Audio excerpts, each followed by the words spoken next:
Bueno, ahora sí, bienvenidos, bienvenidas. Vamos a comenzar. Creo que más o menos casi todos, todas me conocen de alguna actividad de este tipo de encuentros de filosofía anterior o de algunos espacios de la militancia. Pero bueno, si no, por las dudas me presento. Mi nombre es Mariano Pacheco, soy director del Instituto Generosa Fratasi, que es un espacio vinculado a los movimientos populares con los que venimos produciendo algunos libros y cursos de formación, charlas con las militancias, y bueno, desde hace varios años me dedico sobre todo a la escritura, sean portales periodísticos o algunos de libros que he publicado, sobre todo en la última década, vinculado muchos a la recomposición de algún modo de las genealogías de las luchas populares en Argentina. Y bueno, en este momento tan complejo que atraviesa la Argentina, hemos largado esta iniciativa titulada Encuentros de Filosofía y Militante y Coyuntura Nacional. Así que bueno, para también algunas habían preguntado, digamos, en general cuando son encuentros de filosofía son con algún tipo de abono económico, cuando son cursos de formación político-militante son gratuitos. En este caso era como una especie de mix, así que lo vamos a dejar después también a criterio, que si alguien puede hacer algún aporte voluntario tipo bono contribución a la gorra virtual, bienvenido sea, y quien no, bueno, no hay problema. Lo que nos interesaba, sobre todo con los que fuimos hablando en las últimas horas, era generar algún espacio de encuentro, al menos virtual, para tratar de procesar un poco la situación que estamos atravesando. Les pido para quienes no tienen silenciado el micrófono, si pueden silenciarlo. Sí, yo quisiera, Gladys. antes de silenciarlo, Mariano, ¿cómo sería el aporte? ¿Tenés Mercado Pago? ¿Cómo sería? Sí, sí, después les paso un alias de una cuenta bancaria. Así que bueno, vamos por ese lado. Bueno, quienes quieran dejar las cámaras encendidas, obviamente también bienvenido sea, si en los cuadraditos vemos algunos rostros. Quienes por alguna complicación técnica no puedan, no hay problema. Sí, lo del micrófono, creo que Gladys, que está por ahí con la cámara apagada, pero el micrófono encendido, si lo puede silenciar. Ahí está, perfecto. Y David, y bueno, ahí estamos los últimos ingresos a sala. Perfecto. Bueno, y comenzamos. Bueno, la idea de hoy es un poco tratar de hacer un abordaje de la coyuntura, en primer lugar, tratando de plantear algunas coordenadas en el marco de una perspectiva de filosofía militante, como la vengo denominando desde hace un tiempo, es decir, un tipo de pensamiento inscripto en las luchas que pueda pensar, digamos, la realidad histórica y la conceptualización que nos permita realizar una crítica efectiva al orden en el que vivimos y tratar de pensar algunas líneas en función de construir otro tipo de futuro, teniendo en cuenta que no hay pensamiento en esta perspectiva de filosofía militante que pueda elaborarse en el vacío, que pueda elaborarse en un laboratorio aislado de los procesos de organización y de las luchas. Así que es en ese sentido que todo lo que podamos traer acá como nombres o como recorridos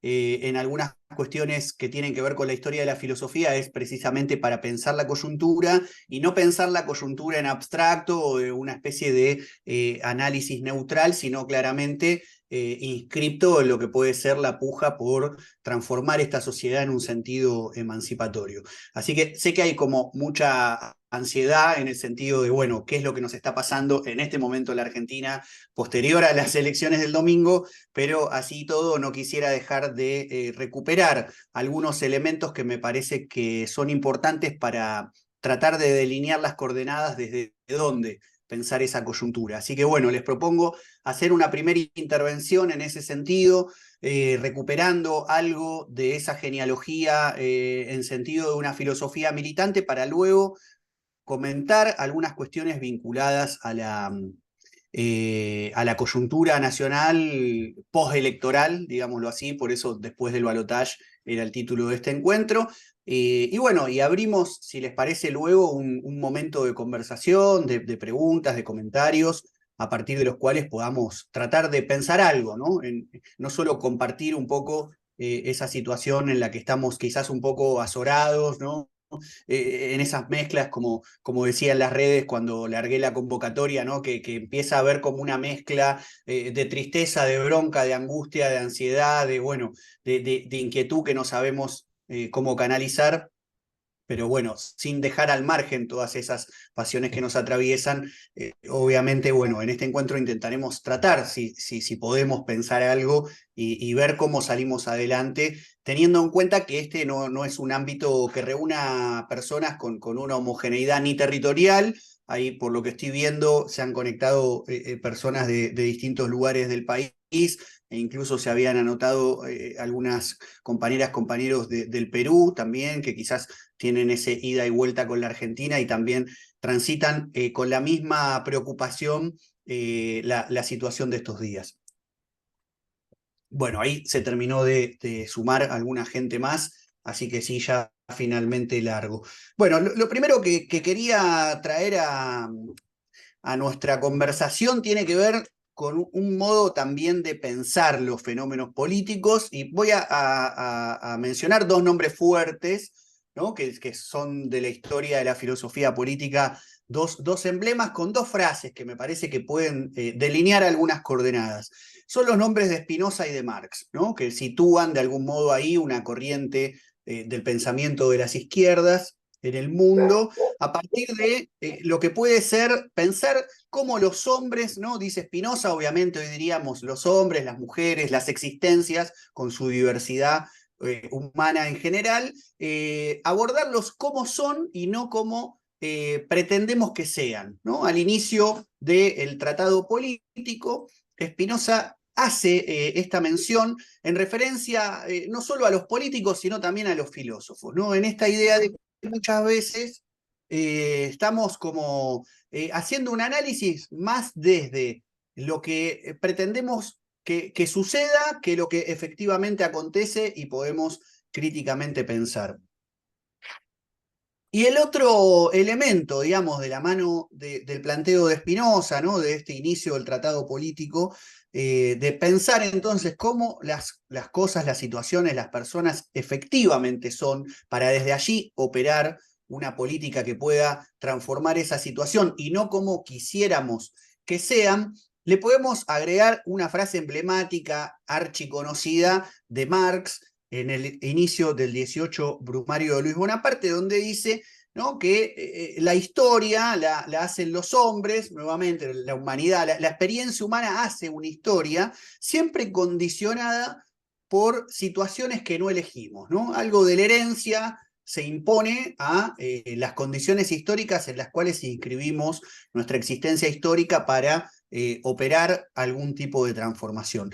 Esto, que es una verdad de perogrullo, me parece importante subrayarlo porque muchas veces en contextos como los actuales aparece el enojo, ¿no? Por ejemplo, mucho enojo con el votante o la votante de lo que puede ser una corriente histórica determinada, aparece la negación de las condiciones reales en las que tenemos que intervenir, y aparece muchas veces la resignación, que es algo que en este encuentro obviamente vamos a tratar de entrada de combatir. Es decir, así como una coyuntura puede ser tremendamente adversa para un determinado sector social, para un proyecto político, bueno, las correlaciones de fuerzas nunca son estáticas, siempre son dinámicas y por lo tanto son susceptibles de transformación a partir de la acción humana en general, digamos, pero también en particular de los lugares en los que nos inscribimos. Entonces, bueno, como decimos, esto no es un curso de formación política para una organización determinada, ni es tampoco un encuentro de filosofía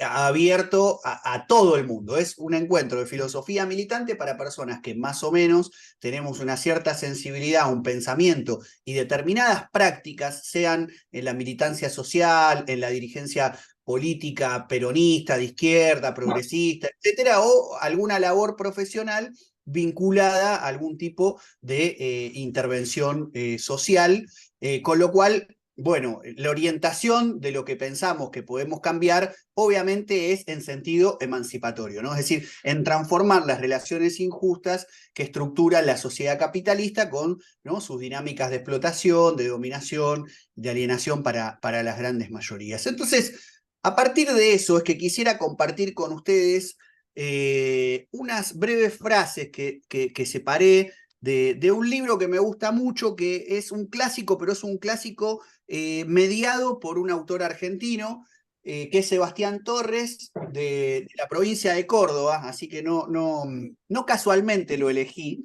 ¿no? Para darnos cuenta que incluso allí, en los lugares donde se produce a veces mayor adversidad política, también hay compañeras y compañeros de ruta haciendo lo suyo, en este caso Sebastián desde la investigación, la docencia y la escritura. Tiene este libro muy lindo que se titula Maquiavelo, una introducción, en donde dice cuestiones como la siguiente, ¿no? Dice: el deseo de no ser dominado del pueblo es el magma de la conflictividad política, desde donde se forja la figura del príncipe popular y las instituciones libres. El realismo político, ¿no?, subraya Torres en relación a Maquiavelo, resulta su primer representante. Dice: no es un manual para los timadores o una ciencia descriptiva al servicio de la administración del orden social, sino una herramienta para que la fragua política y no las utopías idealizadoras sea el espacio polémico en donde puede producirse el tratamiento siempre contingente y frágil del deseo de no ser dominados al deseo de libertad. Sí, y luego agrega algo que quiero también subrayar, ¿no? Dice: un realismo político no conservador, que no es una mera aceptación de lo dado, ni asume resignado el triunfo del orden de cosas existentes. Un realismo político que no menosprecia al pueblo, pero tampoco lo idealiza ni lo victimiza. Como lo vio y lo quiso Gramsci, un realismo popular que muestra las formas en que los poderosos se hacen del poder y con ello que el poder es parte de un hacer histórico que los pueblos deben asumir para revertir las relaciones de opresión.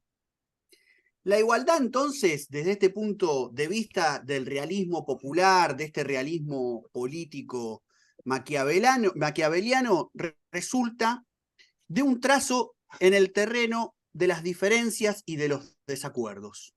Quiere una política donde los conflictos se diriman al interior del espacio político, porque son los conflictos lo que establecen ese espacio. No hay respuestas que contenga a todos, no hay bien común que no sea motivo de contiendas y no hay luchas donde todos ganen. Y por último, que es lo único que voy a leer en el encuentro del día de hoy, pero puesto que es un encuentro de filosofía militante, no quería dejar de que esté presente algo del orden de la lectura de un libro sobre un autor clásico. ¿Sí? Lo último que les comparto sobre Maquiavelo a partir de esta lectura que hace Sebastián Torres es lo siguiente. Esta es quizás su más radical adscripción al republicanismo, su interpretación en clave moderna, que no se puede demandar nada a la política, a la ciudad y a la vez excluirse de un siempre riesgoso compromiso con la cosa pública. Ahí preguntaban qué estaba leyendo. Es Maquiavelo, una introducción, de compañero de ruta cordobés Sebastián Torres, ¿sí?, que tira estos elementos que me interesa subrayarlos, ¿no? Por un lado, esta idea que luego retoma Spinoza, ¿no?, de un realismo político de corte popular, que no idealice, que no se maneje por perspectivas utópicas, pero que tampoco caiga en la resignación, ¿no?, o en un aceptar el orden de cosas existentes, sino que constituya un vector político que tenga la igualdad en el centro de su estrategia, teniendo en cuenta que requiere el compromiso singular y colectivo en la intervención para transformar las relaciones tal como están dadas y tal como vienen heredadas, ¿no? Retomando un poco también lo que decíamos de Spinoza y de Marx.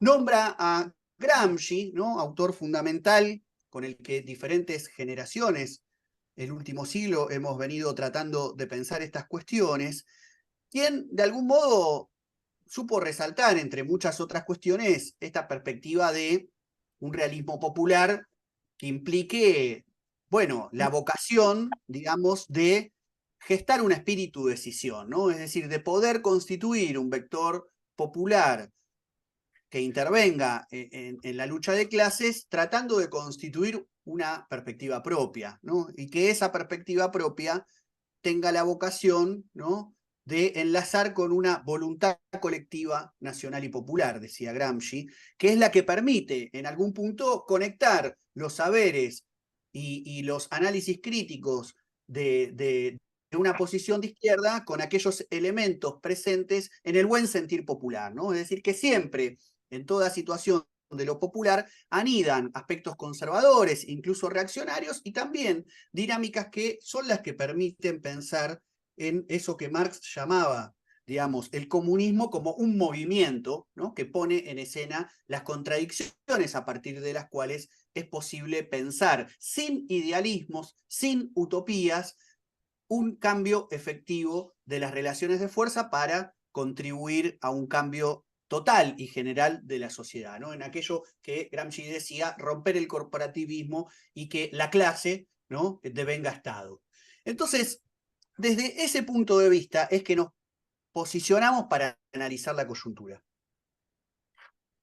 Otro marxista muy emblemático para las luchas en el siglo XX, Louis Althusser, ¿no?, hacía hincapié también en esto que ya había planteado Lenin, ¿no?, líder bolchevique que protagoniza y dirige, encabeza la primera revolución obrera en el siglo XX, en el mundo, ¿no?, la revolución rusa, que era la insistencia en el análisis concreto de la situación concreta, ¿no? Es decir, no, de nuevo, no caer en idealizaciones que generalicen la situación de los pueblos, que extrapongan cuestiones de una época a otra, sino que nos permitan pensar cómo en cada momento, ¿no?, se articulan globalmente dimensiones de una vida social que se rige por, de algún modo, lógicas y tiempos que son diferenciados, ¿no?, y que hay discontinuidades de trayectos, giros decisivos,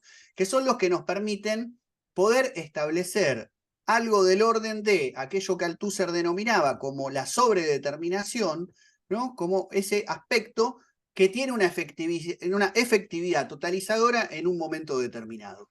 Sin esas coordenadas, me parece que los riesgos que corremos para pensar la situación argentina es la de algún modo, bueno, eso, ¿no? O enojarnos con un determinado porcentaje de nuestro pueblo que ha elegido determinadas orientaciones electorales en este momento, con estas circunstancias, con estas herencias que veníamos trayendo, o pensar que mágicamente la situación en algún momento puede cambiar.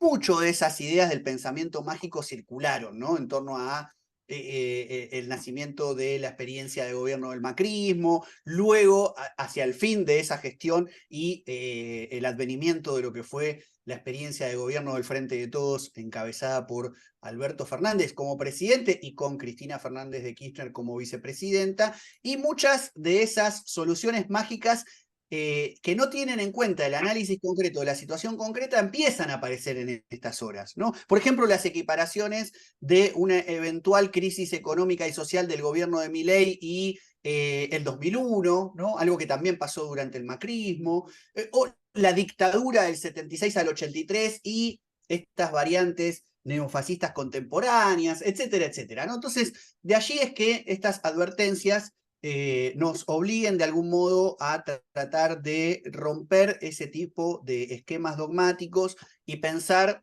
la situación en su singularidad. De allí que con esto último cierro un poco esta parte que quería introducir con algunos comentarios en torno a una idea de filosofía militante que contribuya a algunas coordenadas conceptuales para pensar la realidad histórica argentina actual, quisiera hacer referencia a algo que planteó también un contemporáneo argentino, que es el amigo Eduardo Rinesi, ¿no? Cuando en su libro Política y Tragedia, Hamlet de Hobbes a Maquiavelo, ¿no? Donde pone un poco a funcionar toda esa maquinaria de la filosofía política, dice que toda situación política es un sistema de clasificaciones y de jerarquizaciones, ¿no? Que no siempre están en armonía. Es más, mayormente no lo están, ¿no? Sino que están hackeados por el movimiento de la vida social. Y no hay, dice Rinesi, propiamente política, sino cuando el carácter presuntamente inmutable de las cosas, de las situaciones, es cuestionado, es conmovido, ¿no? Y cuando la situación es puesta en cuestión. Algo de eso podemos pensar que incluso sucede no solo en términos de sentidos emancipatorios, ¿no? Sino que puede ser en sus sentidos contrarios, y la realidad histórica del siglo XX tiene muchos jalones para poder pensar en ese sentido. Pero no quisiera dejar de subrayar este elemento, que es el que nos lleva a pensar que toda intervención política entonces tiene que ver con un sacudón de esas hegemonías que en cada momento histórico, ¿no?, clasifican y jerarquizan un orden de cosas, ¿sí? Y que no hay algo de solución mágica de que de un día para el otro, de un momento para otro, una situación cambia, sino que esos momentos de apertura de la historia, ¿no?, que pensadores como el francés Alain Badiou quizás tematiza en términos de el acontecimiento, ¿no?, cuando se produce algo que mueve las formas incluso en las cuales se piensa una determinada clasificación y jerarquización de una sociedad determinada, en general suele enlazar con un determinado recorrido de las clases populares, de las formas de dominación, de los repertorios de lucha, de las formas organizativas concretas que se vienen dando quienes tratan de resistir y luchar las situaciones de injusticia, de explotación y de dominación, y que van, de algún modo, marcando el ritmo, otorgando determinadas metodologías e instaurando ciertas perspectivas en relación a aquellas formas específicas que toman las luchas en un país y en un momento histórico determinado. Estas advertencias están puestas sobre la mesa en una vocación, como les decía, de todo aquello que podamos pensar hoy sobre la coyuntura argentina después del balotaje, tengan en cuenta alguna de estas coordenadas conceptuales en función de, bueno, ver qué es lo que podemos sacar en concreto de esto que nos ha pasado, ¿no? De esta pregunta del qué es esto, ¿no? Que Martínez Estrada en su momento se hizo en relación al peronismo, ¿no? Y que quizás hoy en sentido ideológico y político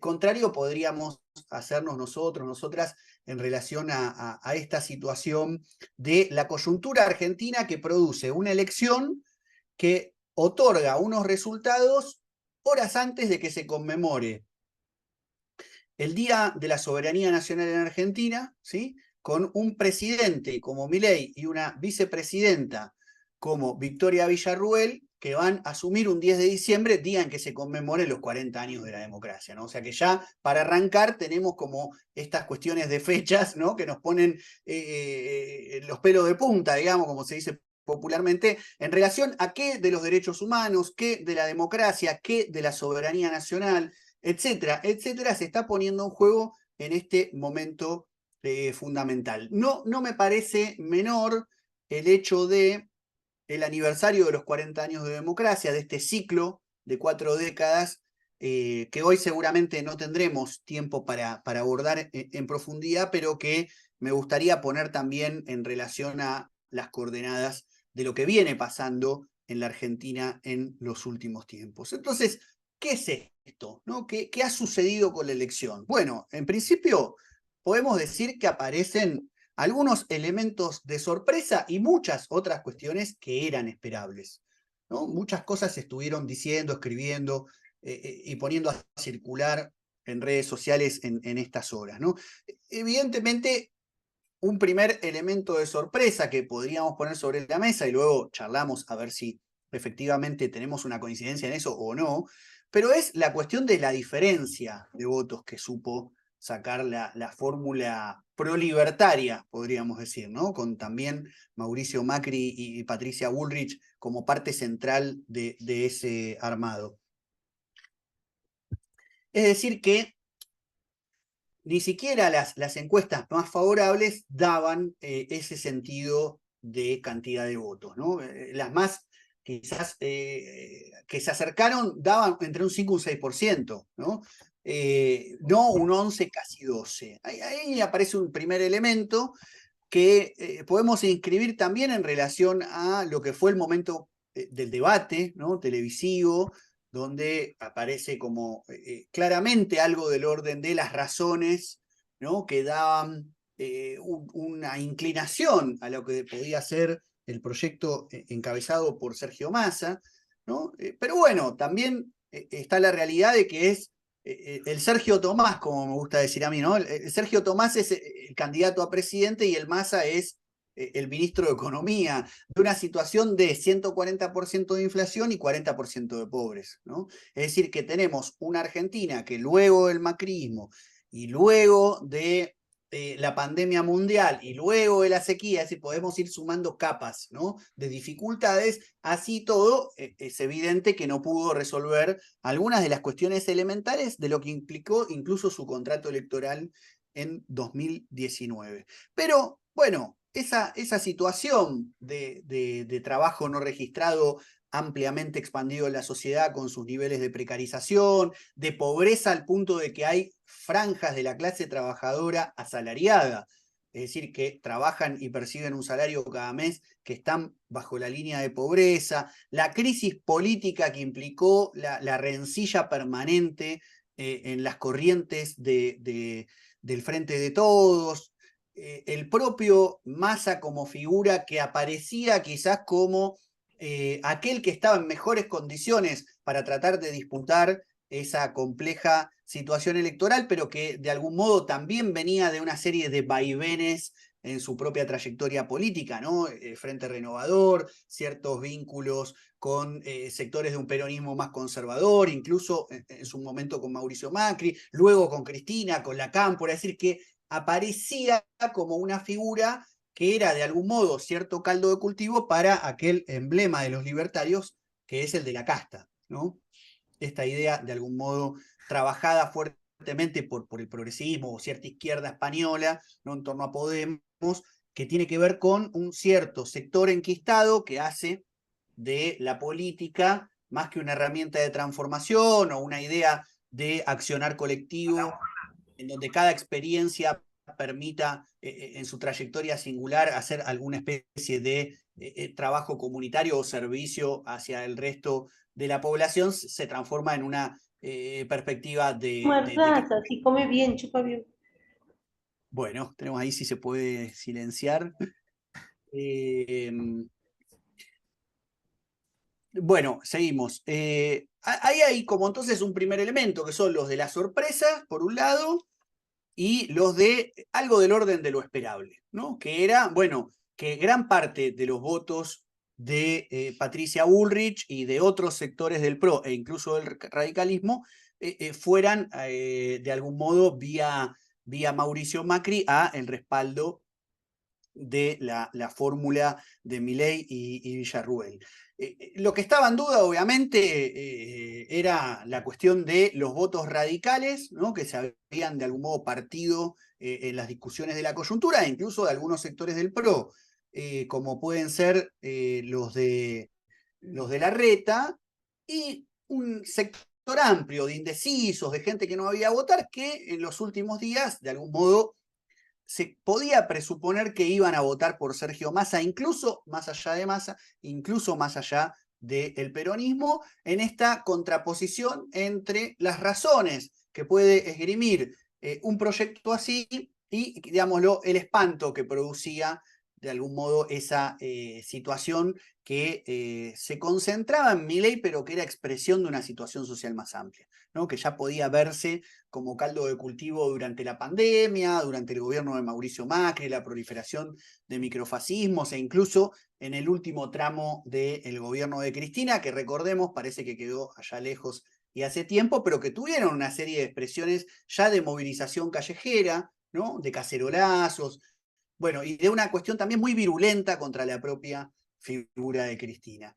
Entonces, el mapa quedó configurado de un modo tal en el que Milei no solo gana, sino que gana con una cantidad de puntos que superan lo que podíamos denominar como del orden de lo predecible para quien tenía una mirada pesimista, digamos así, de lo que podía ser el resultado electoral. Pero, y aquí me quiero detener un poquito, Sergio Massa saca el 44% de los votos. Es decir, que si bien la diferencia es grande entre uno y otro, no estamos hablando de una sociedad que 70, 75, 80, 90% va en una dirección. Por algo hubo un balotaje.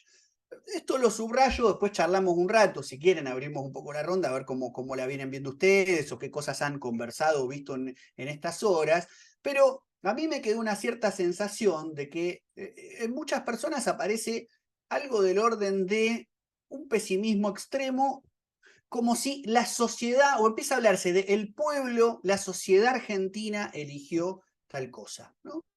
Cuando me parece que sería más correcto decir, en una situación de balotaje, es decir, en una sociedad partida, mayoritariamente el voto otorgó un resultado favorable a la Libertad Avanza y el PRO con estas figuras como las que mencionábamos en términos de emblema de lo que puede ser un proyecto de gobierno que ya en estas horas viene demostrando más o menos hacia dónde quiere ir.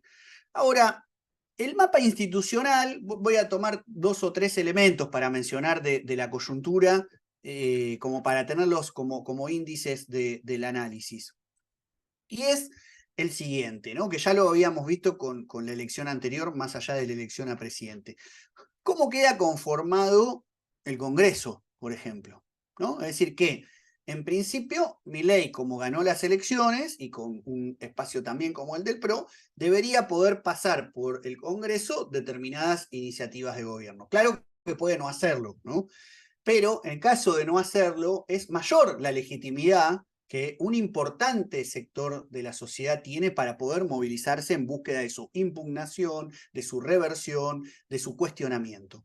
¿No? Y la realidad que nos ha quedado, números que circulan hoy con las redes sociales, con internet, es rápidamente buscar todo esto, solo voy a enumerar algunas cosas como para tratar de ir conformando la cartografía de análisis de lo que ha quedado, ¿no? De los 257 diputados, 108 quedaron en Unión por la Patria, solo 38 en La Libertad Avanza, una docena repartido en expresiones minoritarias, como puede ser el FIT y otros que no están en un encuadramiento quizás más claro a nivel nacional, y 93 en lo que es o era parte de la discusión de coyuntura Juntos por el Cambio. ¿Sí?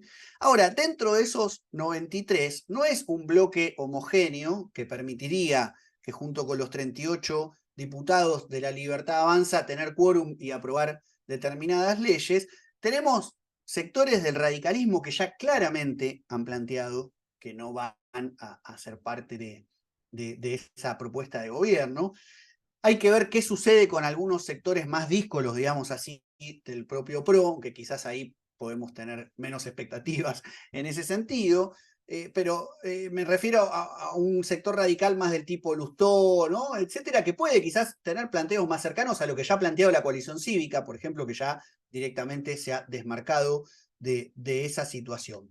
Entonces, tenemos ahí una primera situación que es la situación del Congreso, en la Cámara de Diputados y en la Cámara de Senadores, donde un poco la situación vuelve a ser compleja en ese sentido. De 72 senadores, 35, ¿no? Tiene la mayoría de Unión por la Patria, solo 7 senadores tiene La Libertad Avanza, media docena también repartidos entre otras expresiones minoritarias y 24 Juntos por el Cambio, donde se reedita la situación parecido a lo que puede aparecer en diputados.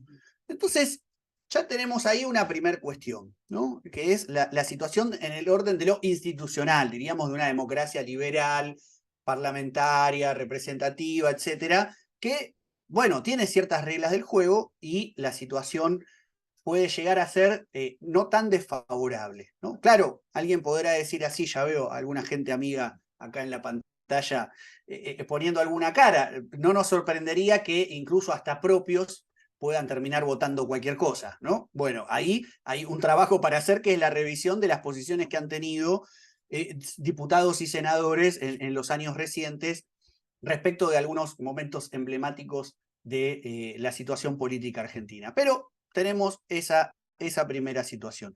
Luego tenemos la situación institucional, territorial, si ustedes quieren, intendentes, gobernadores. Si no me equivoco, La Libertad Avanza, creo que no le quedó finalmente ningún intendente. Puede ser que haya uno o dos, que había unas menciones. Yo traté de rastrearlo, no los encontré. ¿De dónde serían, no? Esos especímenes intendentes libertarios. No tiene ningún gobernador. Bueno, obviamente ahí el PRO sí ha realizado, o lo que era Juntos por el Cambio, una determinada avanzada en determinadas provincias gobernadas por el peronismo, donde este fue derrotado recientemente. Pero tenemos esa situación de mínima institucionalidad respecto de los gobernadores, con quienes, como sabemos, hay un ida y vuelta en relación a partidas, a obras, a situaciones que garantizan la gobernabilidad precisamente en las provincias, amén de que tienen sus diputados en el Congreso, ¿no? Que en muchos casos tenemos una Argentina tan fragmentada que no necesariamente diputados por las provincias en el Congreso, que son de determinados partidos políticos, expresan de manera lineal la posición de sus dirigentes políticos nacionales, ¿no? Nacionales, digamos, porteños bonaerenses.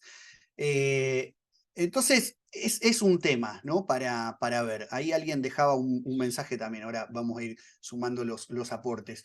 Entonces, digo, no, ahí tenemos otra situación. Y finalmente, la República del Conurbano, diría, ¿no? Es decir, si uno mira, primero decíamos la provincia de Buenos Aires con Axel, ¿no? El peronismo ha garantizado ahí su caballito de batalla, pero cuando uno mira los resultados, creo que algo del orden de la sorpresa aparece también, más allá de lo esperable de un determinado buen resultado de Massa en el conjunto de la provincia de Buenos Aires, que nos da un mapa problemático en el sentido de, por la condensación poblacional en el conurbano y la cantidad de votos que eso implica, el peronismo gana, ¿sí? Pero cuando uno mira los colorcitos a nivel territorial, ve que en todo el interior productivo bonaerense gana la alianza del PRO y la Libertad Avanza, ¿no? Es decir, que casi veríamos en términos de foto electoral, insisto en esto, no de proceso político, diría de foto electoral, vemos un peronismo recluido a la República del Conurbano, ¿no? Donde hay ciertas diferencias en algunos lugares que muestran cómo evidentemente ahí en lo más golpeado incluso de las situaciones socioeconómicas de la clase trabajadora persiste un determinado voto en ese sentido. Y aquí menciono algo interesante que decía anoche Alejandro Berkovich en su programa en C5N, que trajo algunas encuestas de aquellas que más se acercaban a los resultados que finalmente salieron el domingo, ¿no? Y que habían hecho un análisis caso por caso, fracción por fracción de intención de voto en distintos sectores sociales, donde no daba solamente los sectores más adinerados o que podríamos pensar mejor posicionados de la clase trabajadora un voto a Milei, sino que aparecía algo transversal, ¿no? Es decir, Milei en su intención de voto no solo ganaba, por ejemplo, en las inmobiliarias, ¿no? O en el sector gastronómico, sino que ganaba en el movimiento de trabajadores donde hay una fuerte presencia industrial y también en sectores precarizados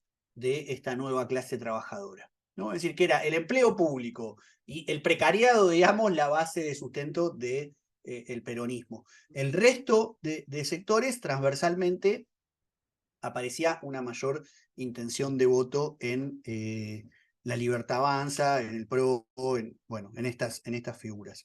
Entonces, eso, digamos, amerita un llamado de atención a los análisis, a quienes son más propensos a los análisis de tipo sociológico también para dar cuenta las transformaciones reales que ha tenido la Argentina en todas estas décadas, por eso insistía lo de los 40 años, ¿no? Es decir, uno puede ver ahí una serie de transformaciones que ni siquiera 12 años de kirchnerismo como contratendencia de ese proceso histórico lograron revertir algo que instauró la dictadura con su proceso de reorganización nacional, es decir, con su reconfiguración de la Argentina, desplazando la centralidad industrial y por lo tanto el poderío de un movimiento sindical pujante en una sociedad con pleno empleo, ¿no? Es decir, que eso ha quedado hoy en día repartido en una sociedad muy fragmentada, ¿no?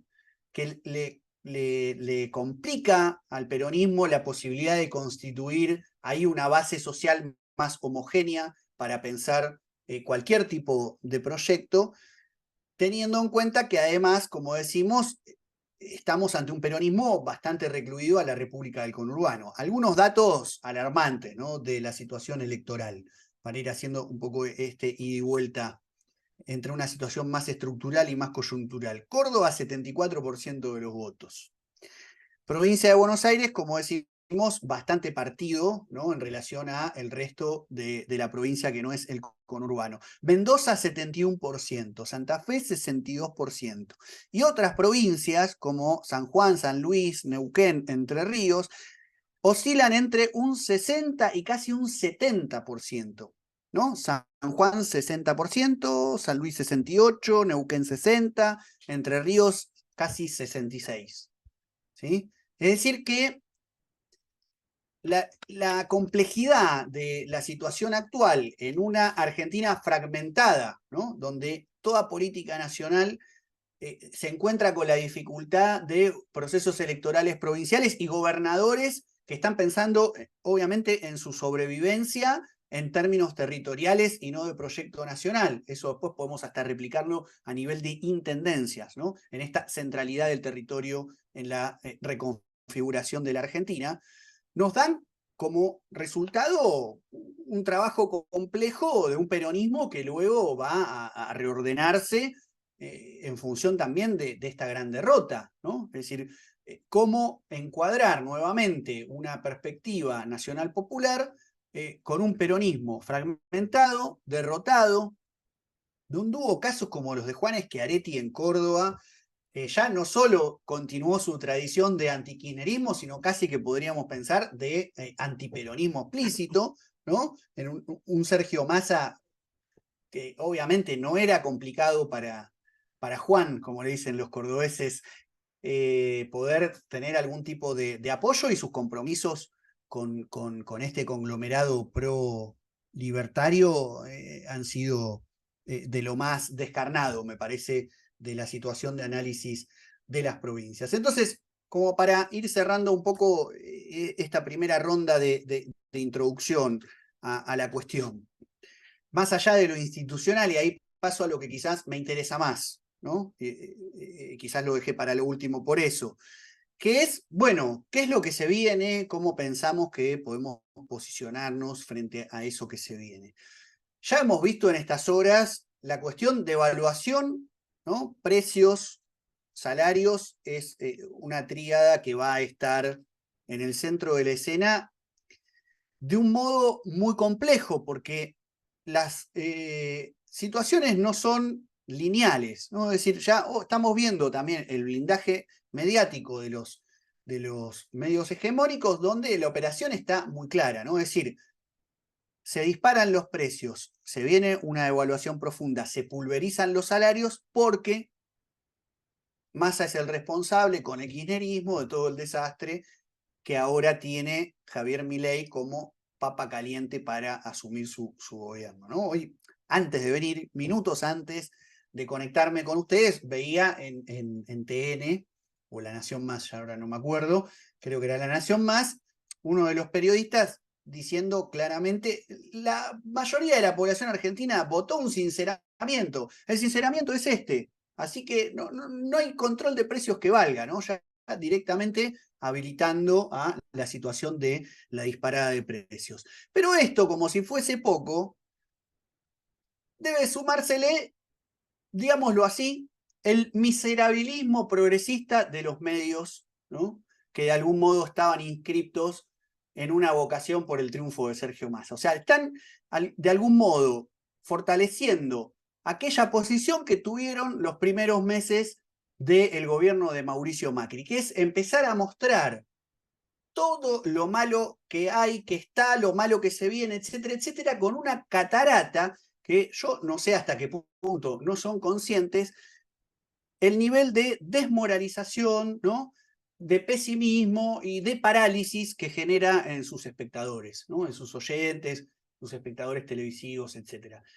Esto lo comento, después charlamos, pero a mí por lo menos me preocupa que sean esos los medios que se supone que están de este lado, ¿no? Es decir, ¿cuál es el efecto subjetivo que tiene en una persona que está asustada, con temor, un poco, ¿no? Deprimida incluso, etcétera, ver todo el tiempo imágenes de catastróficas, ¿no? Un catastrofismo que no pone ningún elemento en eso que transmite de aquel poder que puede tener un determinado sector de la población, vuelvo a insistir, 44%, solamente que votaron a Massa. Luego aparece todo lo que rápidamente podemos empezar a ver como sectores que van a verse directamente perjudicados por toda la situación que hay y la que va a venir con las primeras medidas del gobierno de Milei, que rápidamente puedan desencantarse, arrepentirse, cambiar de mirada, como ustedes quieran, ¿no? Entonces, algo del orden de no solo la resistencia social que pueda presentarse a las medidas que afectan directamente a el nivel de ingreso de las grandes mayorías, que puedan ponerse en pie con las primeras medidas ya que pueda haber del nuevo gobierno, sino también el factor de constitución de un vector hegemónico para pensar un proyecto político popular capaz de rediseñar el país en otra orientación, ¿no?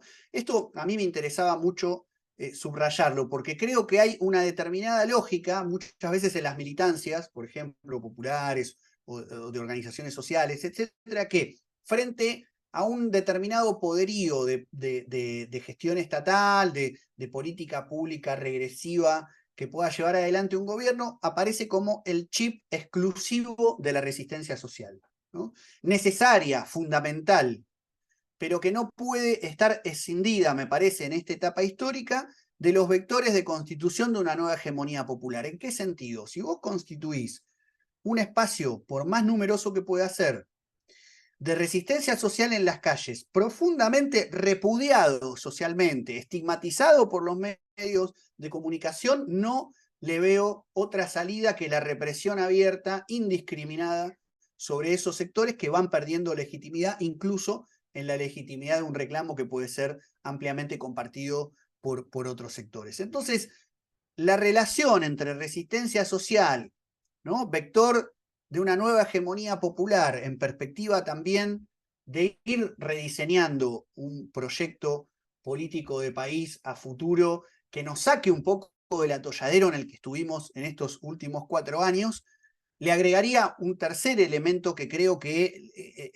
el espacio libertario y Milei fundamentalmente ha traído, que es cierta discusión en torno a, digamos en un lenguaje clásico, orientaciones ideológicas, sin ideologismos, ¿no? Y ahí está la línea fina. Es decir, si uno se para en una polarización que subraya elementos ideológicos en un sentido desconectado del sentir de las grandes mayorías y de los procesos sociales, económicos que se puedan ir desarrollando, la deriva es la marginación y el aislamiento. Ahora, la contraria, la de una reafirmación solo de lucha social, de defensa de derechos, de posiciones conquistadas, etcétera, sin tener en cuenta los elementos que aparecen en los imaginarios sociales de la época, me da la sensación que queda condenado al fracaso. Entonces, volver a poder constituir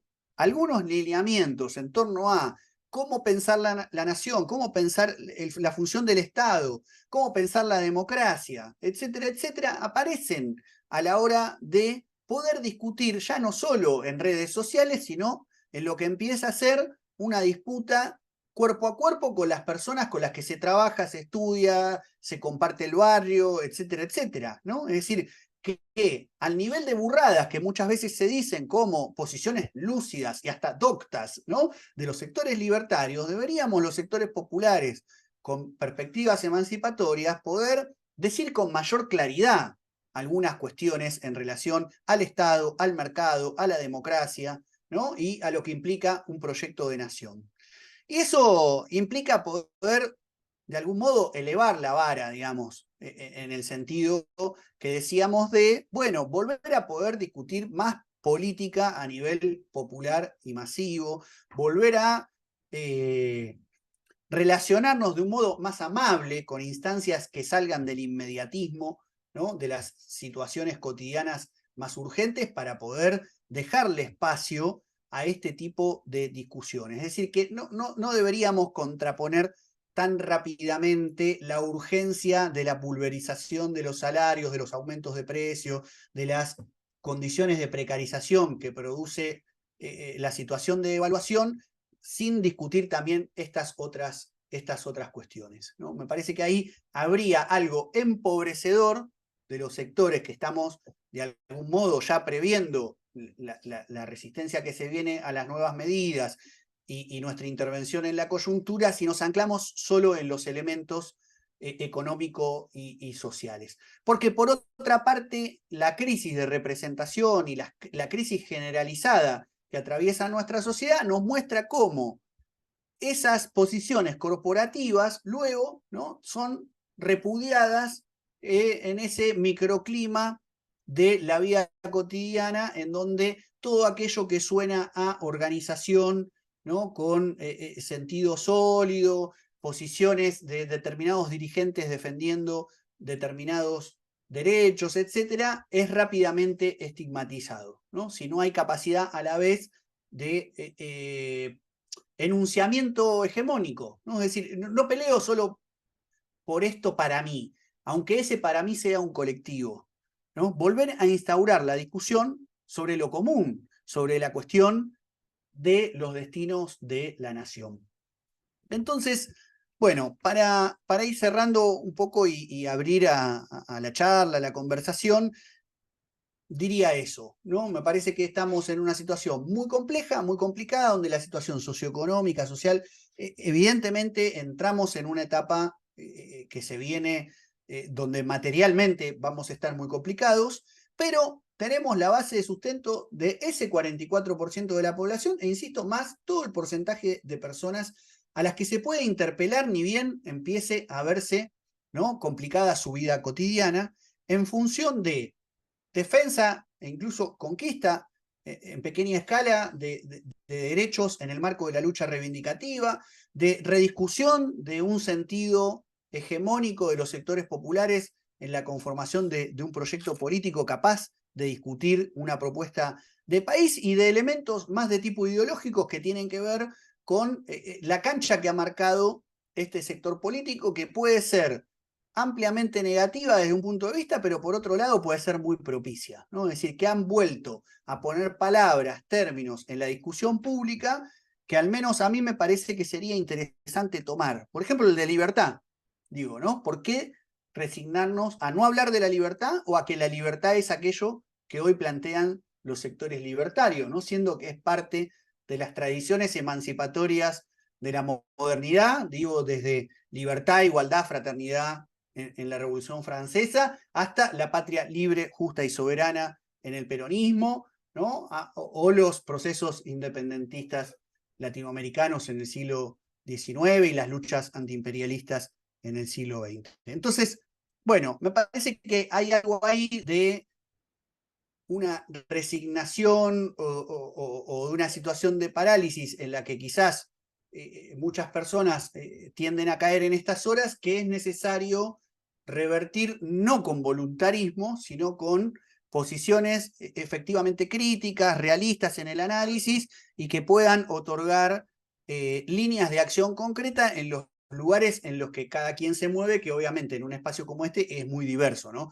Pueden ser militancias sindicales, activismos de distintos tipos, militancias sociales, territoriales, acción profesional, digo, en un país como la Argentina, donde mucha acción profesional va a estar ligada a las políticas públicas del Estado en la nueva gestión, etcétera, etcétera. Entonces, bueno, algo de eso me parece que se pone en juego en el marco de una experiencia popular que tiene grandes organizaciones muy expandidas territorialmente, con mucha masividad, con mucha militancia, pero que, como ya se ha planteado en las semanas previas, no puede solamente anclarse en aquellos elementos de una tradición muy rica, muy necesaria, muy susceptible de ser reactualizada, sino que requiere también de una nueva mística para una nueva situación. Así que bueno, no voy a hacer referencias a canciones, guitarras y eso, pero creo que todas sabemos a qué me estoy refiriendo, ¿no? ¿Cómo hacer entonces para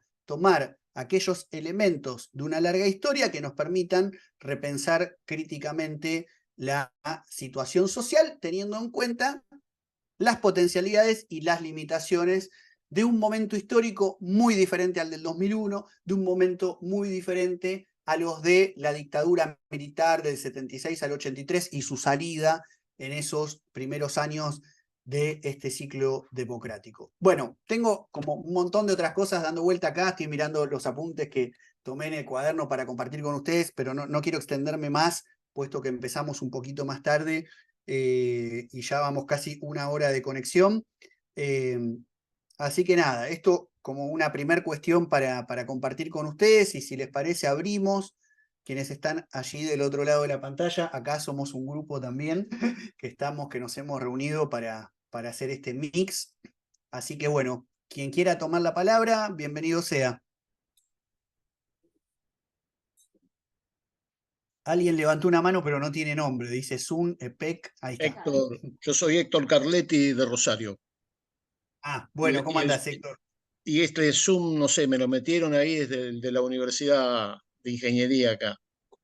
Bueno, yo trabajo en la Universidad Tecnológica y también en la Universidad de Rosario y milito desde chico en el peronismo. No, quería agregar, tomarme el atrevimiento de agregar al análisis que haces un pensador chileno, Gabriel Salazar, que plantea, yo lo pesqué en un reportaje de la TV venezolana, plantea de que las herramientas que el marxismo planteó en la época industrial con la organización de los trabajadores, hoy no sirven, porque el poder no está en los grandes monopolios, sino que está en quienes manejan el poder financiero. Y el problema que él plantea, dice, este poder es una nube difusa, no lo podemos ver, no lo podemos individualizar, pues son los CEOs de los bancos, los CEOs de las compañías de riesgo, y me llamó la atención este análisis, me pareció un análisis acertado, que debemos crear nuevas herramientas. Yo como peronista digo, bueno, esto que él dice desde el punto de vista marxista, yo lo puedo aplicar desde la filosofía del peronismo, a que con la columna vertebral no es más la vieja estructura sindical que coincido que está burocratizada y que no responde a las necesidades. Otro tema que me quisiera agregar para el análisis, que creo que es revolucionario y casi nunca es tenido en cuenta, es el concepto de Eva Perón de qué es pueblo. Ella lo plantea en sus charlas de historia del peronismo en la Escuela Superior Peronista y dice que para que sea pueblo tiene que haber tres condiciones. Que haya conciencia social, es la primera condición. Yo, a partir de mi militancia, digo, bueno, que haya conciencia social y política. Segundo, que haya organización social. Yo le agrego que haya organización social y política. Y tercero, que esto sea desde una identidad, la identidad de los argentinos, que sea con identidad.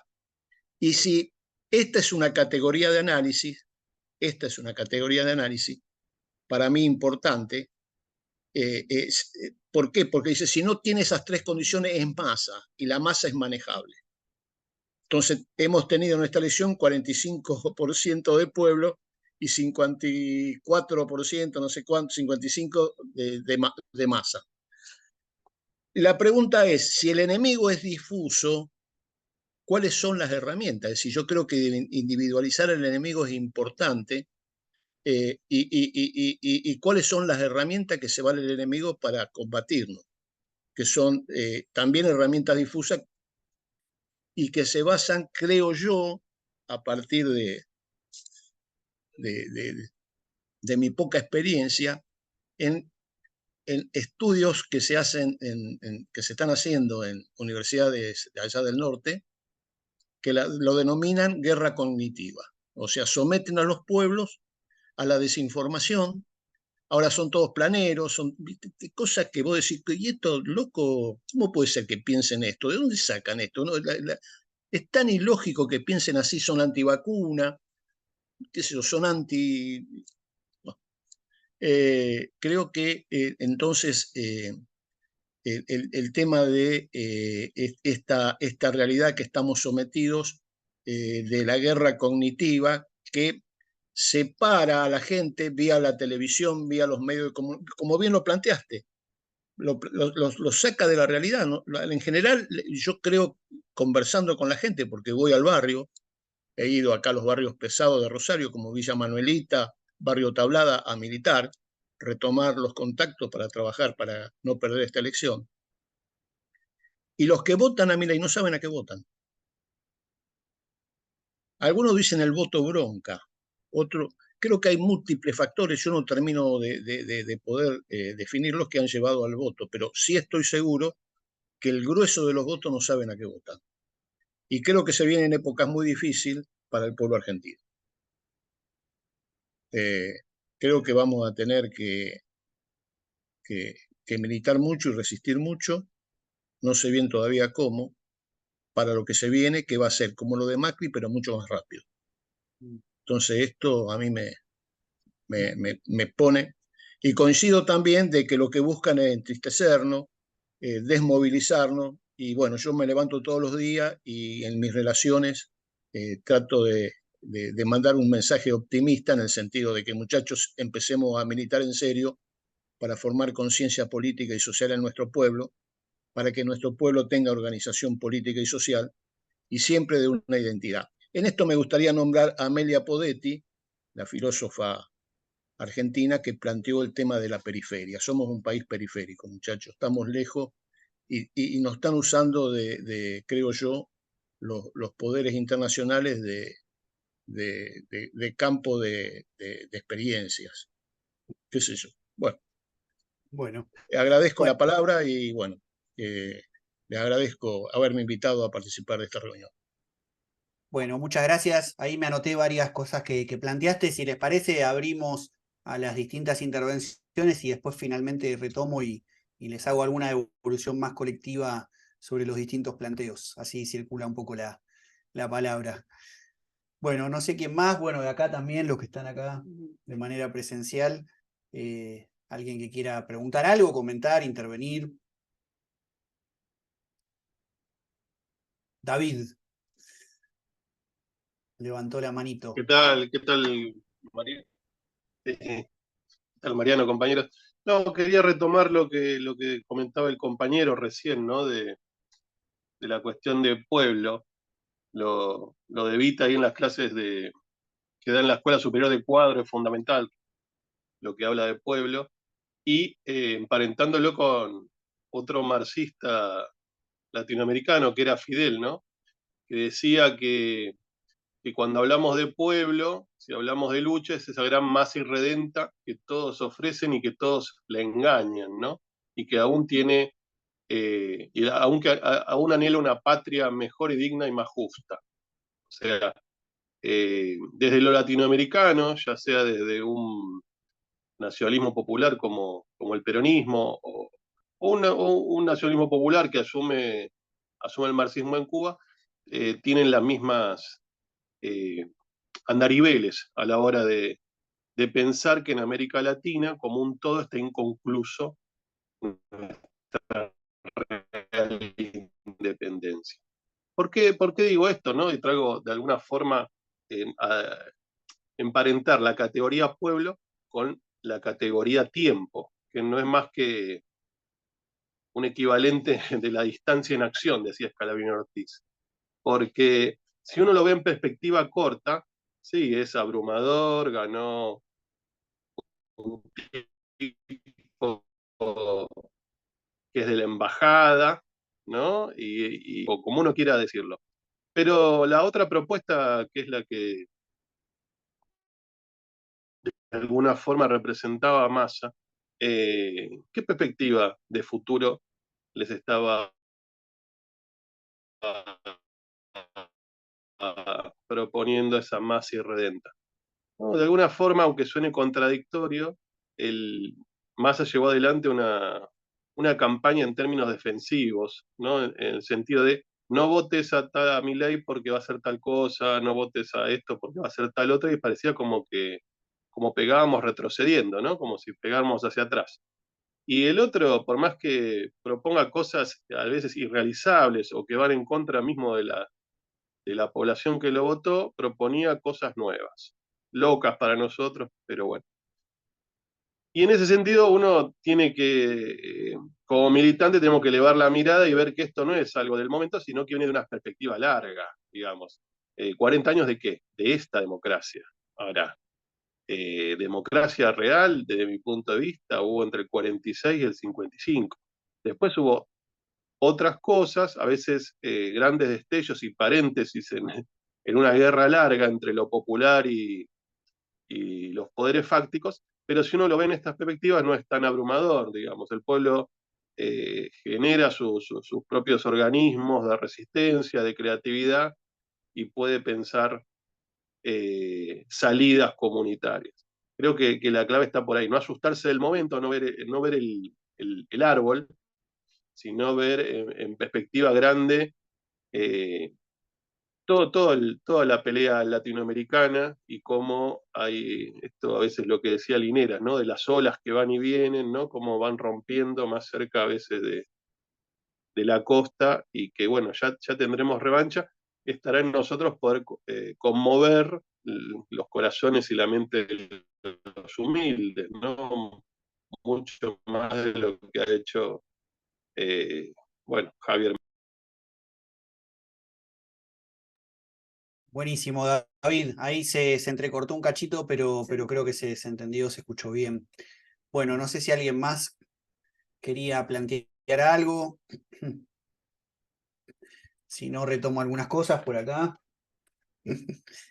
Bueno, sí, me parece interesante ahí de las dos intervenciones que aparecieron. Dos cuestiones importantes, justo me había notado cuando hablaba la primera intervención. eh, Creo que Fede quería decir algo, ¿no? Bueno, no sé, Fede, si querés hablar ahora y después retomo. Bueno, sí, cortito igual. Que nada, el otro día estaba hablando con un compañero y como que surgió la cuestión cultural, ¿no? El debate cultural y nada, y todo este movimiento libertario, entre comillas, que viene, que además de la cuestión económica que nos da bastante miedo, aparece este indicio cultural, llamémosle, o lo categorizamos, mejor dicho, como hombres antiderechos, nacionalistas pero liberales, todos digamos con bastantes características bastante determinadas, ¿no? Vinculadas a lo que representa Milei en términos ideológicos, que nada, como que lo empezamos a comparar con una especie de liga patriótica argentina, lo cual daba un poco más de miedo, y como que decíamos que esperemos que no, ¿no? porque económicamente no creo que sea muy viable el plan que quieren aplicar, pero en el caso de que tengan algún momento exitoso durante la gestión, el miedo puntualmente que tenemos es que se extienda esta como pseudocultura libertaria a este pueblo que está enceguecido, al menos desde mi perspectiva. Y bueno, nada, expresar esa idea que, bueno, se puede llegar a plasmar en la realidad, desgraciadamente. Sí, sí, sí, totalmente. Bueno, Mariano, ¿puedo hacer una interrupción pequeña? no, por supuesto, es el momento de abrir, así que los que quieran hablar, adelante. Muchas gracias. ¿Se escucha bien? Porque me costó muchísimo abrir el Zoom, no sé por qué. Me parece interesante lo que vos decías. A ver, yo no tengo el vocabulario, el amplio vocabulario que manejás, y creo haberlo interpretado bien igual, que esta cuestión de no traspolar muy linealmente otras situaciones de otras épocas. Eh, bueno, justamente me parece que el fenómeno de Milei es particular, muy particular en la historia, ¿no? Tiene una cuestión principalmente de época, digamos, porque me parece que, bueno, su línea libertaria creo que se diferencia bastante de la liberal clásica. De hecho, si bien nombra personajes como Alberti y demás, en lo económico vieron que nunca pondera a Adam Smith, digamos, la inspiración, ¿no? De los liberales de aquel momento en lo económico. Y particularmente esta característica anarquista de Milei que tiene, eh, anarcocapitalista, ¿no? Ahí lo escribo yo, creo que es correcto, incluso él mismo lo ha dicho. Y aparte él ha dicho que se inspira en Hayek, ¿no? Una línea muy particular. Pero bueno, retomando un poco esta cuestión de los pueblos y la conciencia social y demás, creo que esta época particularmente tiene que ver con que, digamos, en el siglo XX, o a lo mejor podíamos ver diferentes verdades, pero que al fin de cuentas había como una especie de verdad más absoluta. Hoy hay mucha relatividad en relación a la verdad, a las ideas, digamos, a lo científico, incluso hemos llegado a opiniones y posiciones anti-ciencia, digamos, una particularidad de la época. Y en ese sentido me parece que es muy difícil, digamos, pensar una conciencia parecida, digamos, una conciencia social más parecida a la del siglo XX. Digamos, me parece que hoy en día, si bien el voto puede ser bronca, esto y lo demás, me parece que se escribe en algo mucho más sencillo que simplemente cambiar de gobierno, digamos, ¿no? Desesperadamente. Eh, en un contexto donde es muy difícil para un amplio sector de la sociedad comprar, acceder al alimento, a los bienes, a los servicios básicos, me cuesta mucho pensar en eso. Y justamente me parece que hay este, como una continuación, digamos, de una lógica económica durante muchos años. Si bien es, por un lado, peronismo, por otro lado, macrismo, si uno revisa, digamos, 10 años para acá, las políticas económicas son prácticamente iguales, muy parecidas. Y eso creo que se escribe justamente en que justamente no se retoman, digamos, algunos conceptos más clásicos o más, digamos, del siglo XX en relación a lo económico, a lo social. Es como que estamos inscritos en una época donde pareciera imposible retomar teorías o cuestiones más concretas, más de justamente lo que vos nombrabas del realismo, digamos, ¿no? Este, Creo que se discute muy ideológicamente desde todos los sectores, hay como una sobreideologización, una cuestión también de la época, me parece, y no de cuestiones más bien concretas, técnicas y más, quizás más de profesión, pero que bueno, a lo mejor en otra época era lo que centraba la discusión. Este, Creo que eso nos ha llevado hasta este punto donde no importa nada, no importa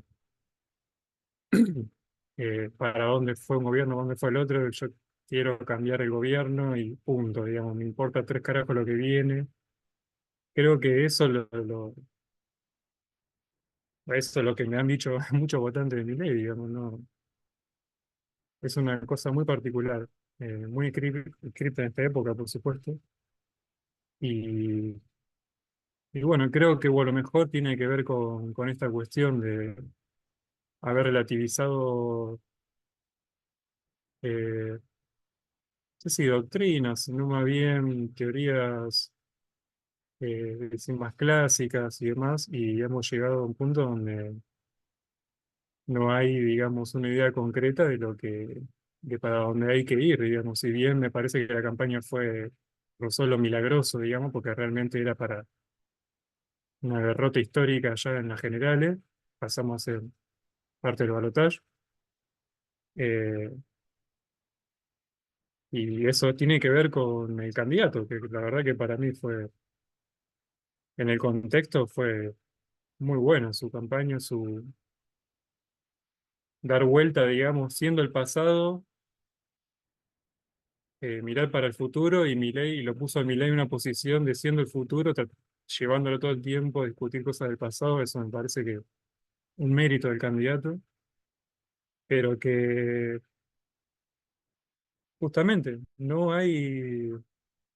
no hay verdades absolutas, ya no hay ninguna, digamos, discusión ni cripta en ese sentido, más, si se quiere, más científico,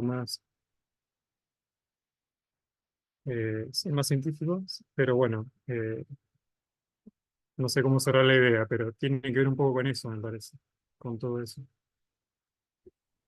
Bueno, buenísimo los aportes. Ahora en un cachito retomo, pero antes de dar la palabra también a uno de los compañeros que está presente acá con nosotros, quería aprovechar que me estaban preguntando. Primera cuestión, les comentaba al inicio, esta es una actividad un poco, un mix entre cursos de formación que a veces realizamos, por ejemplo, con el Instituto Generosa Fratasi y algunos encuentros de filosofía que realizo más de manera privada, como grupos de estudio, de lectura, de debate, así que bueno, era a la gorra virtual, así que bueno, obviamente quien pueda, les dejo mi alias es Pacheco en Marcha, como mi Twitter, para quienes usan Twitter también.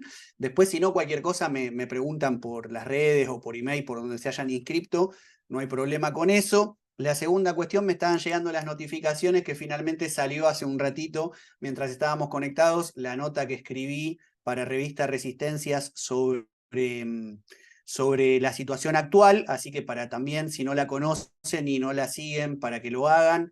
Es un espacio también compañero en distintos medios que escribo, uno es ellos, Revista Resistencia, que ahí salió la nota en donde traté de pensar algo de estas cosas, para que lo sigan. Bueno, acá no sé cómo se escribe acá. Estoy con una máquina que no es la mía y ahí, bueno, ahí pongo el alias en el chat. Y después les quería contar que el 30 de noviembre, ahora en pocos días, a las 15 horas de Argentina, vamos a estar realizando otra actividad virtual, ahí ya sí más formalmente, como parte del Instituto Generosa Fratasi, con lo que hemos sacado 2 libros y 2 cuadernos de formación y debate. El último libro es el mío, se llama La democracia en cuestión, la larga marcha hacia la emancipación.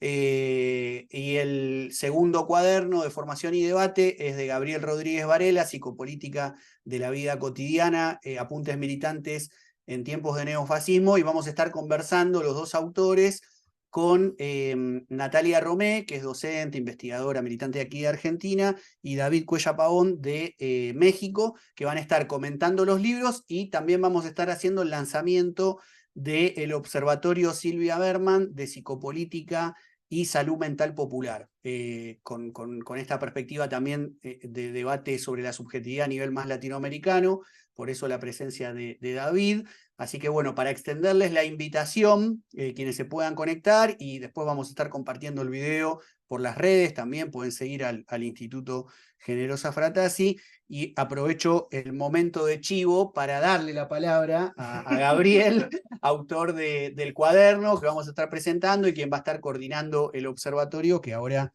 quería hacer una intervención sobre esto que estamos conversando. ¿Qué tal? ¿Cómo les va? Bueno, yo soy Gabo, y un poco me quedaba resonando con algunas de las cuestiones que se han venido conversando. Digamos, se trazaba, Mariano, trazabas, ¿no?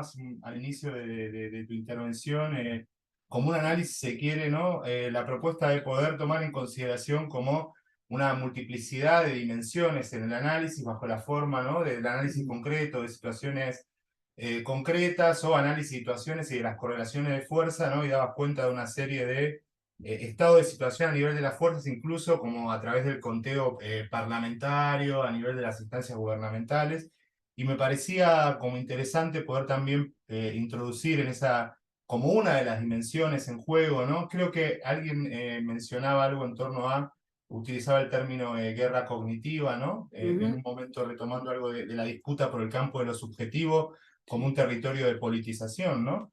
Y de disputa política, si se quiere, como arena de la lucha de clases. Me quedaba pensando en la importancia de poder introducir, si se quiere, el vector que yo llamaría psicopolítico, ¿no? De disputa política política respecto a las dimensiones también anímicas y afectivas de la vida social, partiendo de considerar, digamos, desde luego, que lo subjetivo está histórica, social y políticamente determinado, no para tributar a un psicologismo o para replicar algo en esa clave, sino concebido como un territorio de disputa política. Y al menos en lo personal, y esto ahí sí introduzco un vector ya en primera persona, ¿no? Y que veo que tiene resonancias en algunas, con algunos compañeros que me he ido encontrando desde el resultado electoral hasta esta parte, no con todos, pero sí, digamos, yo en lo personal, no sé cómo estarán ustedes, siento, digamos, estar roto, derrotado y con mucho miedo. Y me parece que hay ahí, tal vez, en lo que nos pasa en esas dimensiones psicopolíticas, entendido como parte de las correlaciones de fuerzas, ¿no? A transformar, que hay como dos vías, ¿no? Ante eso, ¿no? Tal vez, pienso. Como una vía que toma ese dato sensible como un terreno de politización, ante la pregunta de tal vez nos pasa algo de eso, o al menos a mí me pasa, no sé si a ustedes algo de eso les sucede, para poder politizar a partir de eso. Y me parece que es una cuestión fundamental, intentando evitar esa, como la denegación, la represión de eso que nos pasa, ¿no? Y anteponer esa fuerza de voluntad militante que siempre tiene que estar activa y presta a combatir, digamos. Yo creo que hay en el tiempo, digamos, van a presentar momentos complejos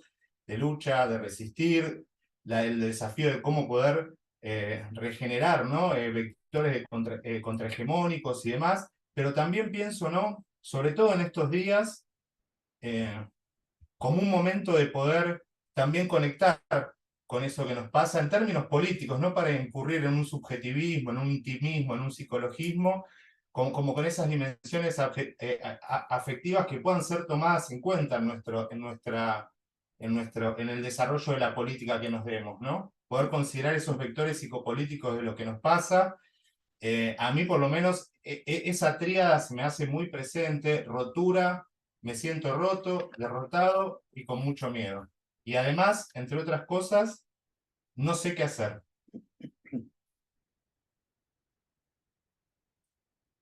Y me parece que al menos yo, esto es a título personal, no sé si a alguien resuena o no, creo que ahí hay un momento de verdad y una política a desplegar que no reprima eso que nos puede estar pasando en este momento.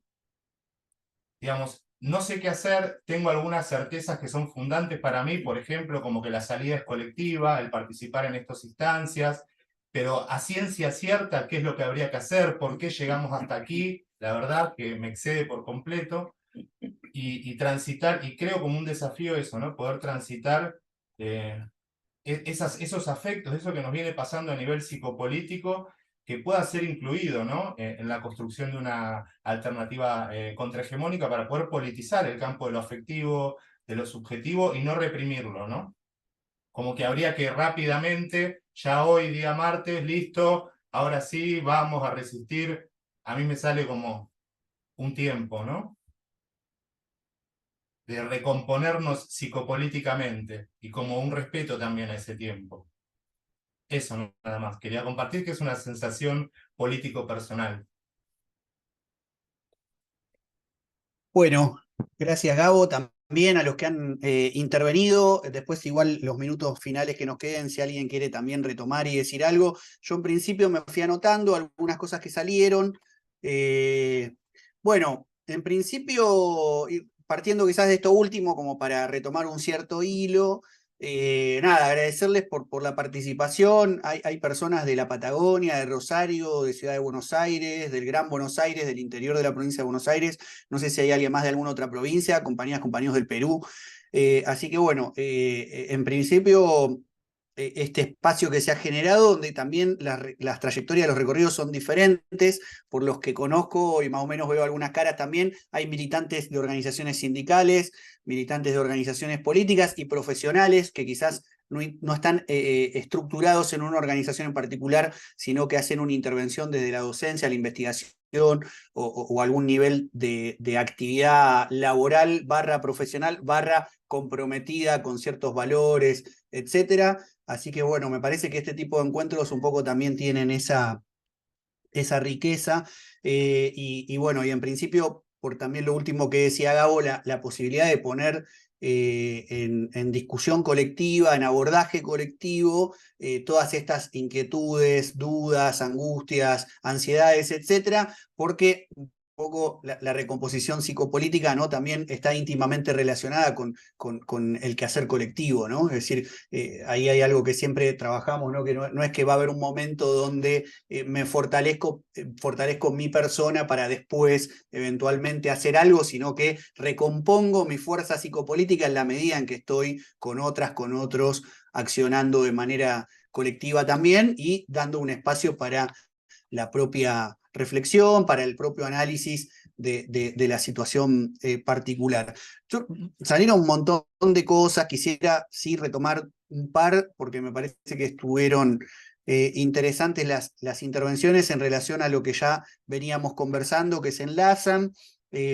Una primera cuestión que surge ahí en relación a lo popular, que es algo que venimos trabajando, lo que yo vengo insistiendo hace tiempo, que es la cuestión de repensar lo popular, ¿no? Que no dejarlo como un concepto vacío, sino de poder pensar las reconfiguraciones actuales, contemporáneas, de algo que tiene que ver con lo popular, en aquel linaje de lo de Fidel, de lo de Evita, y de otras tantas contribuciones nacionales latinoamericanas, además de otros territorios, para poder pensar la política en clave también de determinados sujetos sociales protagonistas de los procesos políticos, ¿no? Creo que ahí hay algo de una verdad, de un saber que ha estado en discusión desde nuestras propias filas, digámoslo así, en los últimos años y que tiene que ver con que cualquier proyecto de transformación social hace las sociedades capitalistas eje en determinados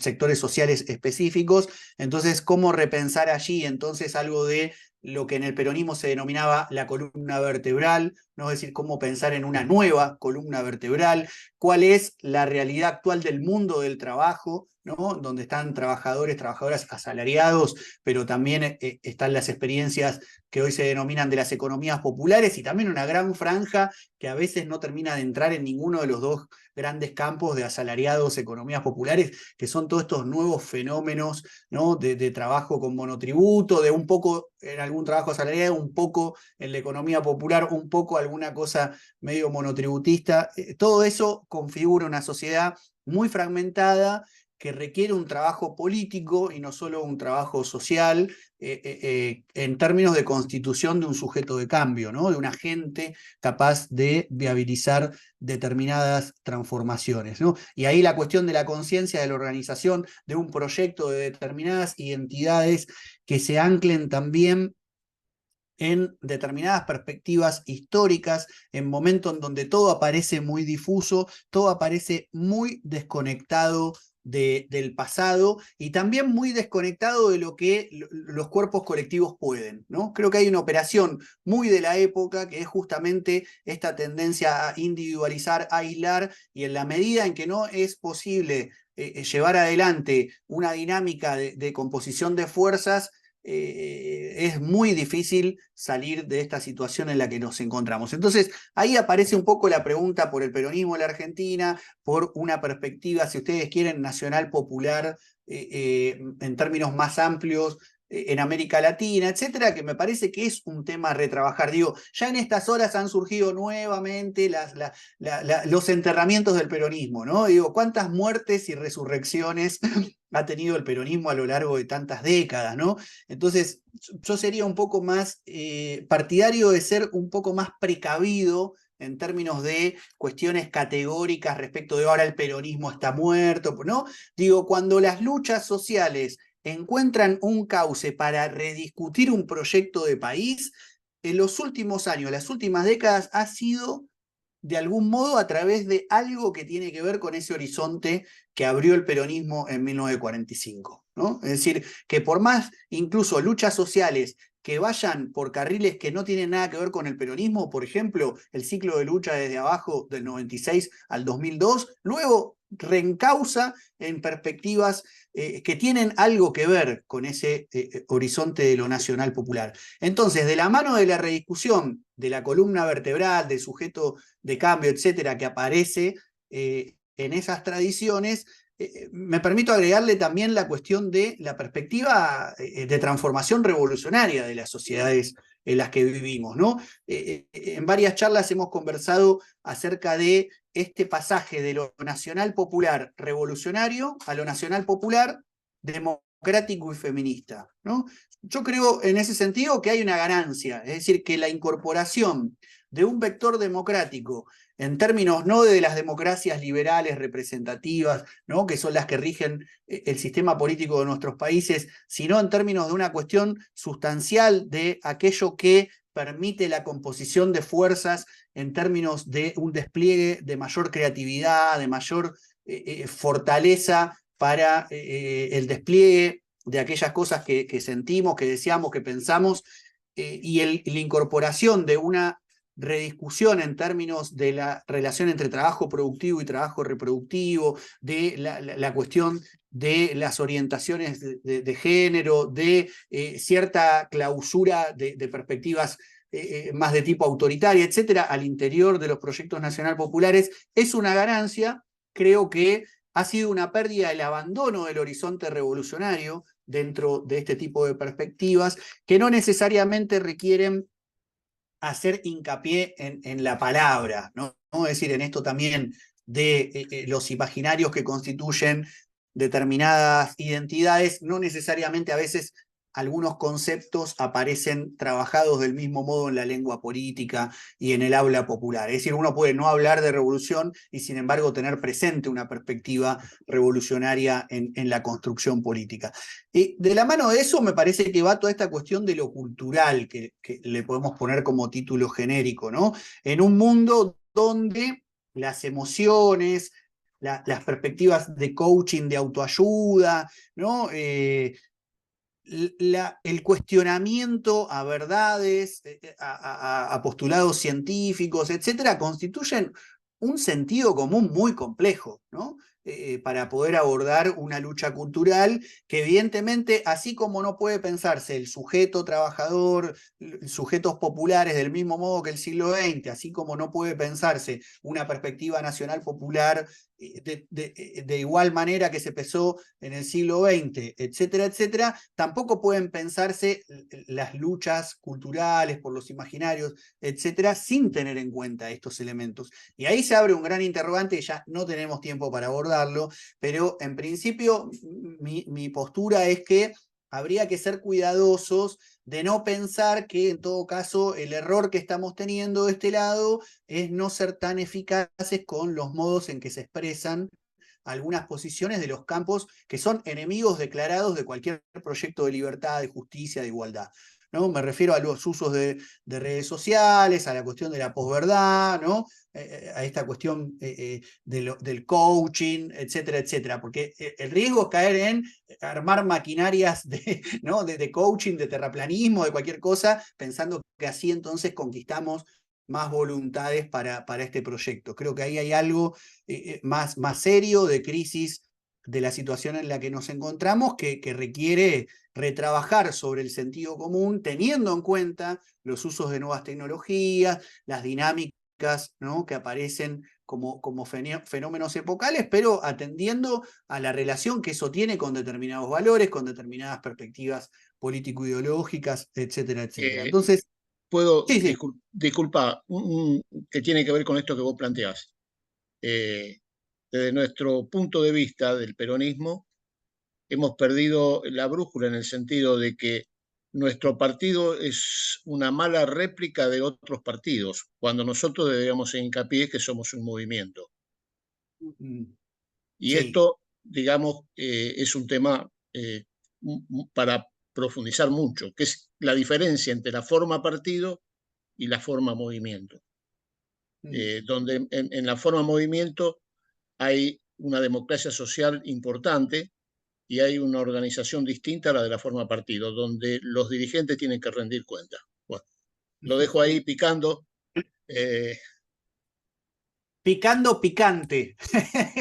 Bueno, muy buena la intervención porque me parece que eso da cuenta también del trabajo conceptual que necesitamos hacer. Hoy se nombró a Álvaro García Linera, que para nosotros es un poco un faro en ese sentido como teórico militante de esta época en América Latina, porque así como hay que repensar la columna vertebral del sujeto, etcétera, hay un trabajo también que es necesario realizar en términos de repensar, no solo diría la lógica partido, la lógica movimiento, sino también la diferencia entre una intervención político-electoral y una intervención político-estratégica, y la forma movimiento social y la forma movimiento político, ¿no? Como que ahí tendríamos por lo menos 4 elementos, ¿no? La forma sindical, la forma movimiento social, la forma movimiento político electoral y la forma político estratégica, que sería muy importante para los próximos años prestarle atención y poder contribuir a elaboraciones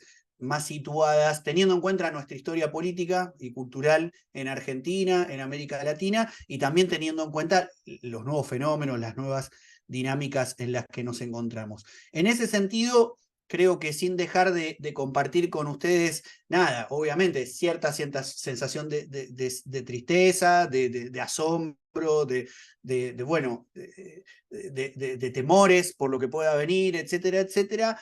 Creo que es importante también, así como diferenciar, ¿no? El movimiento social, sindical, la herramienta político-electoral y un movimiento o una estrategia política transformadora más de largo plazo, no hacer de la derrota electoral una derrota de los proyectos estratégicos emancipatorios, ¿no? Es decir, hemos tenido una derrota electoral con un nivel de diferencia entre un candidato y otro bastante importante, pero, insisto, este proyecto de algún modo sacó 44% de los votos y una gran franja de los votantes del proyecto prolibertario son sectores populares que quizás han de algún modo combinado, una especie de hartazgo de la situación en la que veníamos, necesidades que vienen padeciendo, bueno, eso, ansias de que las cosas cambien, no importa para qué lado, etcétera, etcétera, pero que no son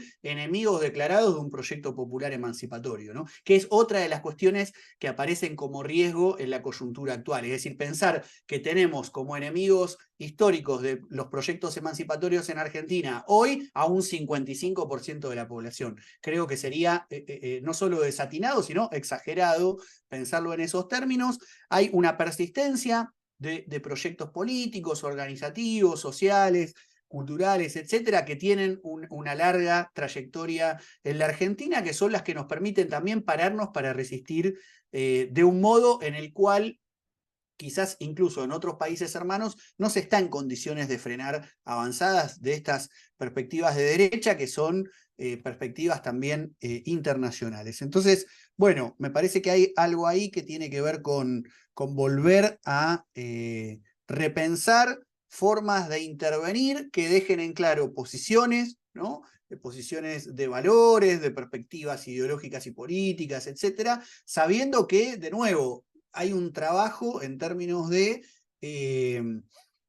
no quiero decir ni siquiera convencimiento, sino de consensos que es necesario gestar con muchas personas que han votado a Milei, ¿no? Es decir, que ahí hay un trabajo político, ideológico, cultural por hacer, en las militancias sindicales, en las militancias de los movimientos populares, en las dirigencias políticas, pero también incluso, como decían en el caso de algunas de ustedes que quizás no están militando orgánicamente en un proyecto determinado, pero tienen un tipo de trabajo vinculado, ¿no? a una intervención profesional, etcétera, que hace a la diferencia el modo en que lo hacen, las cosas que dicen, etcétera, etcétera. Entonces, también ahí hay algo por hacer, por trabajar, que tiene que ver con todo esto, y si hay algo que también me parece que es importante subrayar, es la importancia de detenerse a pensar las situaciones, ¿no? Creo que también el riesgo es tomarse un tiempo para la indignación, para, no sé, lo que sea, la bronca, la tristeza, etcétera, y volver un poco como a las mismas lógicas que quizás veníamos teniendo en nuestros trabajos, en nuestras actividades, etcétera. Creo que el resultado electoral es eso, es una foto, pero es una foto que permite pensar el sacudón de cambios que son cambios más allá que coyunturales de la situación electoral, sino que son cambios ¿no? En las formas de trabajo, en las formas de subjetividad, en los modos de relacionarlos, en lo que implican la introducción de determinadas técnicas en nuestras vidas, etcétera, etcétera, que quizás no siempre nos damos el tiempo para leer, para conversar con otros, para pensar en medio de cambios que son muy profundos y muy acelerados y que requieren que también podamos constituir ese tipo de dinámicas, ¿no? De no abandonar la lectura, no abandonar el pensamiento, no abandonar la discusión, la conversación y el debate. Un tema que dijiste que me pareció importante, no abandonar los proyectos estratégicos. Y en esto tenemos que aplicar también un tema que nos enseñaron en la lucha de los pueblos, la estrategia sin tiempo. Tenemos que empezar a pensar, como vienen tiempos difíciles, una estrategia sin tiempo, como nos enseñó Mao Zedong. Yo creo que el peronismo es síntesis, lo plantea Eva Perón, de la historia de la lucha de los pueblos por su liberación. Y nosotros tomamos la experiencia de todos los pueblos del mundo, desde este país periférico que pretendemos ser la Grecia del mundo, digamos. Entonces, tomamos enseñanza de todos los procesos revolucionarios del mundo, desde Mao Zedong, Gandhi, en Sudáfrica, todos los procesos de liberación nos dejan enseñanza, pero nosotros tenemos que tomarlo desde nosotros. Somos argentinos y vivimos en Argentina. Che, muy buena la charla. Me tengo que ir, tengo la familia acá que me está aguantando, así que les agradezco la invitación, y que después te paso el teléfono por mail, así podemos intercambiar algo. Gracias a todos. Saludos de Rosario. Chau, chau. Bueno, saludos, compañero. Bueno, estamos un poco en horario. Yo para cerrar diría nomás que no hay estrategia sin luchas, no hay estrategia sin procesos de organización, no hay estrategia sin participación activa de cada quien en proyectos colectivos, pero también no hay estrategia sin teoría, no hay estrategia sin producción conceptual, así que un poco espacios de tipo como los encuentros de filosofía militante tienden un poco también a eso, ¿no? A abrir o intentar abrir de algún modo dinámicas que contribuyan en ese sentido. Así que, bueno, muchas gracias por la participación, ya hace casi 2 horas que estamos acá, así que bueno, si nadie tiene nada más para decir, nos despedimos acá y bueno, será hasta la próxima que se sumen a alguna próxima actividad virtual. Hola, buenas noches a todas y a todos. Bueno, agradecer.